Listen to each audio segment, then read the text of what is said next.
During the 15th and 16th centuries, European traders began to get involved in the slave trade. These traders had previously been interested in African nations and kingdoms, such as Ghana and Mali, due to their sophisticated trading networks. The traders then wanted to trade in human beings. This began the oppression of the African people, who had their own rich culture and sophisticated lifestyle. They had a wide variety of cultural roots stemming from their geographic isolation.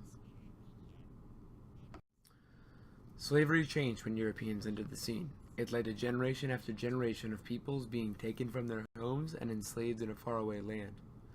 This new demand led to the word chattel slave, or a person that is owned forever and whose children are automatically enslaved.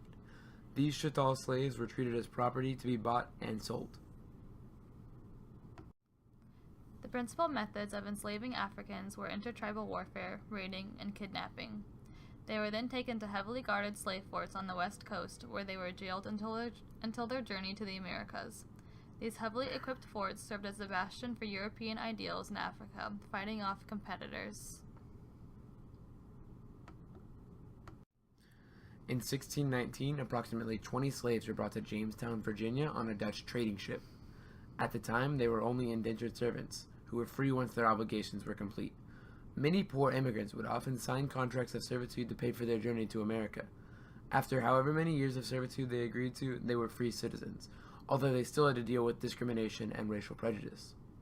However, the few years of servitude became a lifetime of slavery, as states realized slavery was a much cheaper and more effective option. Massachusetts was the first colony to legalize slavery in 1641, and the rest of the colonies shortly followed. In 1793, Eli Whitney patented the cotton gin, which led to a huge growth in the need for slaves. As the demand for slavery grew in the United States, slave traders used the Middle Passage to meet such demands.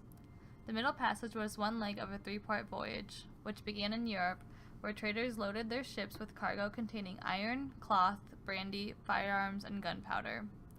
The traders then traveled to West Africa, where they traded their cargo for slaves. They then set sail for the middle leg of the voyage, hence where the name Middle Passage came from. The slaves were taken to the Americas, where they were traded for sugar, tobacco, and other products. The traders then completed their journey by going back to Europe. Trips upon slave ships took several months, during which men were packed so tight that they were forced to crouch. Men were kept in a separate area of the ship than women and children. The slaves, already in terrible condition from their journeys on the ship, were subjected to violence and sexual abuse from crew members. A lack of sanitation meant that diseases like dysentery and smallpox ran rampant among slaves. Slaves were force-fed twice daily, and those that did succumb to either disease or hunger were thrown overboard. Nearly 1 in 5 captives died upon the trip. Here are some quotes from a man brought to America via the Middle Passage.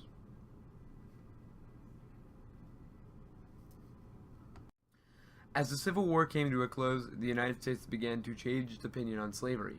In 1863, President Lincoln delivered the Emancipation Proclamation in an attempt to unite the country. During this speech, he championed freedom for slaves throughout the South. Finally, in 1865, the United States abolished slavery. All of these perspectives are shown in Daughters of the Dust in various ways. Nana Pesant serves as an artifact of African culture. A matriarchal society is a completely non-Western idea. She also serves as an artifact of her culture through the rituals she performs and the fact that she chooses to stay behind on the island and embrace her simple life. The conditions of transportation only shows up a few times within the movie, when explaining that several of the members of the Geechee came from a ship called the Wanderer. This ship smuggled 409 slaves in the United States nearly 51 years after the importation of slaves was banned.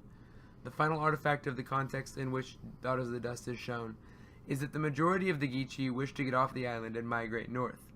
This is an example of the Great Migration that took place following the banning of slavery in the United States. How do the Gullah Geechee people experience cultural hauntings, and what does this mean for the future of their tribe within the movie? How much must a group of people have in common to be considered a community, particularly when the community is based upon relation? How is the idea of community explored in Daughters of the Dust in different ways than it has been in our past literature? What ideas are similar throughout the different media?